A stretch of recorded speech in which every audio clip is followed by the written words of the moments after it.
Kwanza nianze na salamu kwa ndugu zangu katika imani. Amani ya Bwana wetu Yesu Kristo iweze kuwa pamoja nanyi. Iwe pamoja na. Nilidhani ya kwamba KCD amejipanga na mada hii, na nilikuwa nauliza hivi, huyu mtu ana kitu gani cha kusema katika mada hii? Sasa nilikuwa hata nimechukua karatasi niandike, kwa sababu nilikuwa nadhani ya kwamba leo nitasikia mambo mgeni. Sasa nilipoendelea na kalamu na karatasi, hata ilibidi nikarudishe kwa mfuko na kalamu, kwa sababu nilisikiliza nikaona hakuna kitu. Nilidhania kwamba kuna maandiko yanayosema ya kwamba Wakristo watapata hasara Yesu akirudi. Sasa nimesikia vitabu Tumaini Kuu, sijui Baba na Ukuu, ambaye kwanza inaongelea topic yenyewe, inaongelea wakati wa dhiki kuu, si wakati wa kurudi kwa Yesu. Inaongelea wakati wa dhiki kuu. Elewa mada ukisoma kitabu unacho na uelewi hata kile kinaongelea. Mada umeweka wewe mwenyewe, kurudi kwa Yesu mara ya pili. Sasa tena unakuja kusoma vitabu vinavyoongelea wakati wa dhiki kuu, si habari ya kurudi kwa Yesu. Kaa kwa mada, si wewe ulileka mada hiyo. Sasa tunaongelea habari za kurudi kwa Yesu. Kuna hasara kwa watu gani? Nilidhani ya kwamba pengine Wakristo Yesu akirudi, kuna aya Yesu atawapeleka jehanamu ama atawaangamiza. Sasa ile kitu ambacho nimesikia ni habari za mpinga Kristo na ufalme wake na watu wake. Sasa huyu mpinga Kristo katika Uislamu anaitwa Masihi Dajjali, mpinga Kristo, na wale ambao watakao kuwa wamemfuata. Sasa msomaji, naomba nianze na Biblia. Mimi sitaenda kando, nitautumia Biblia kabisa, na kama itawezekana nipate aya 2 kwenye Qur'ani itatumia. Sasa msomaji, nisaidie. Kitabu kinaitwa Yohana 14 mstari wake ni wa kwanza. Haya maneno Yesu anawaambia wanafunzi wake. Soma tusikie. Msifadhaike mioyoni mwenu. Ndio. Mnamwamini Mungu, niamini na mimi. Ndio. Nyumbani mwa Baba yangu na makao mengi. Kama sivyo nisingeliwaambia. Kama sivyo ningeliwaambia. Maana naenda kuandalia mahali. Yesu anawaambia wafuasi wake, naenda kuwaandalia mahali. Basi mimi nikienda na kuandalia mahali, nitakuja tena niwakaribishe kwangu, ili nilipo mimi nanyi muwepo. Kwa hivyo Yesu anaongelea habari ya kurudi kwake, anakuja kuwakaribisha wafuasi wake mahali yako wakae na yeye. Imesema atawaangamiza? Atawakaribisha. Inasema watapata hasara? Hakuna. Sasa hawa wafuasi wa Yesu ni akina nani? Chukua Biblia ya Kiafrika kwanza, ukurasa wa 2218. Wakristo ni akina nani?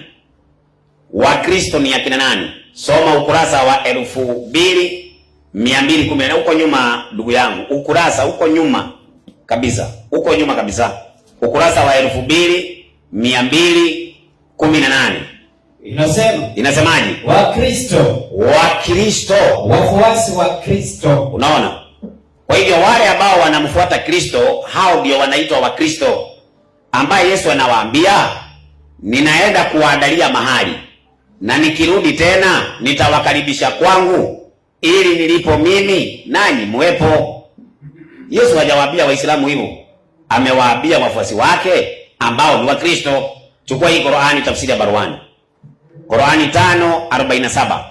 Wale ambao wana hasara kwa kurudi kwa Yesu ni Waislamu, na inaeleweka kabisa na nitathibitisha. Wakiongozwa na Mtume Muhammad wako kwa hasara kubwa sana.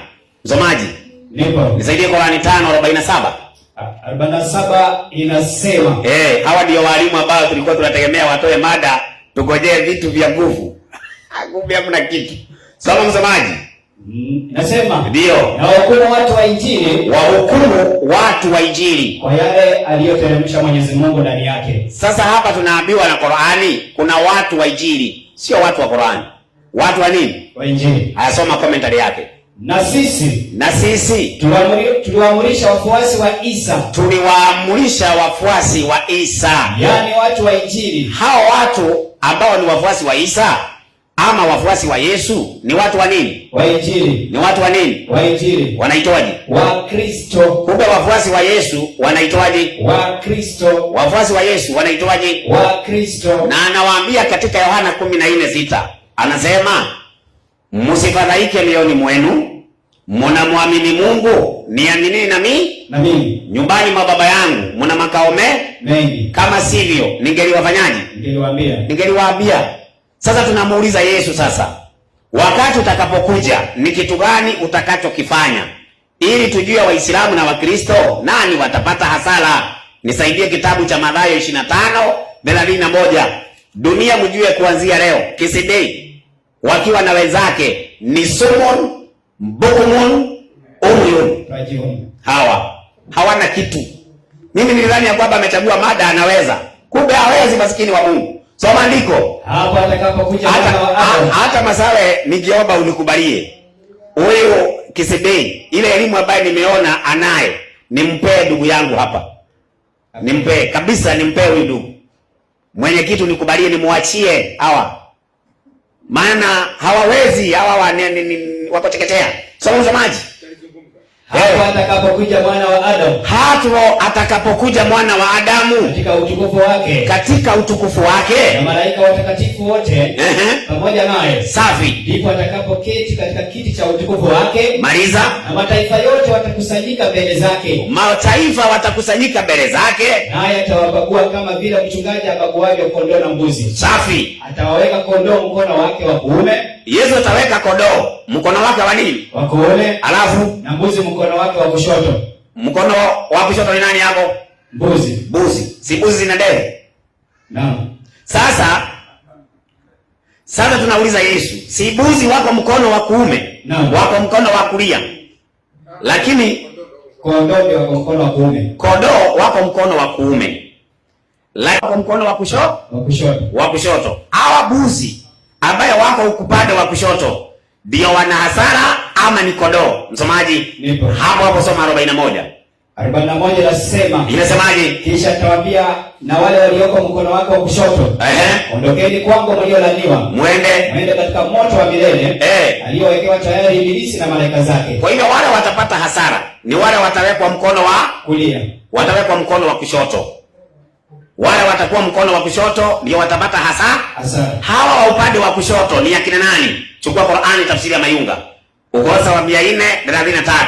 Mtume Muhammad tuambie, hawa wa upande wa kushoto ambaye watapata hasara na wataingia jehanamu ni akina nani? Soma tusikie. Ukurasa wa 533. 533. Qur'ani tafsiri ya Mayunga. Inasemaje? Inasema. Ndio. Anasema Mtume SAW. Anasema Mtume Muhammad. Wataletwa watu katika umma wangu. Wataletwa watu katika umma wangu. Siku ya Kiyama. Siku ya Kiyama. Na watachukuliwa kupelekwa upande wa kushoto. Wapi? Motoni. Na Yesu amesema watu wa kushoto wanaitwaje? Buzi. Wako mkono wa nini? Wa kushoto. Na Muhammad anasema hao watu ni nani? Ni umma wa nani? Wa Muhammad. Kwa hiyo umma wa Muhammad ni Wakristo ama ni Waislamu? Waislamu. Na watapelekwa upande wa nini? Wa kushoto. Wapi? Motoni. Hiyo ndio hasara. Bwana Yesu asifiwe. Amina. Mkubalini Yesu kabla hamjaenda motoni. Sasa hii ndio mnaanza kusoma hapo. Mnafanya mazoezi kwa uwanja wa vita. Nasema mnajibia kibata. Unajua, wewe ndio hujui kitu. Nyinyi niteketea, mbele yangu hamna lolote. Roho ambaye yako ndani yangu hamumwezi ama ndanikatani. Labda muende mvue shetani mumlete. Majini muwalete. Lakini nyinyi peke yenu bure kabisa hakuna kitu. Mimi nilikuwa nafikiri mada hii hawa watu wanahoja. Kumbe weupe hakuna kitu. Sasa Biblia inasema mkono wa kushoto, wale wataenda mkono wa kushoto wataenda jehanamu. Muhammad anasema wale wako mkono wa kushoto ni umma wake. Ni umma wake. Hata ningemalizia mada hapo, singekuwa imeeleweka. Naam. Lakini kwa sababu sitaki kumalizia hapo, nataka nionyeshe kwa nini Waislamu wako kwenye hasara. Soma Yohana 3:16. Iko sawa? Yaani masaa ya mada nishamaliza.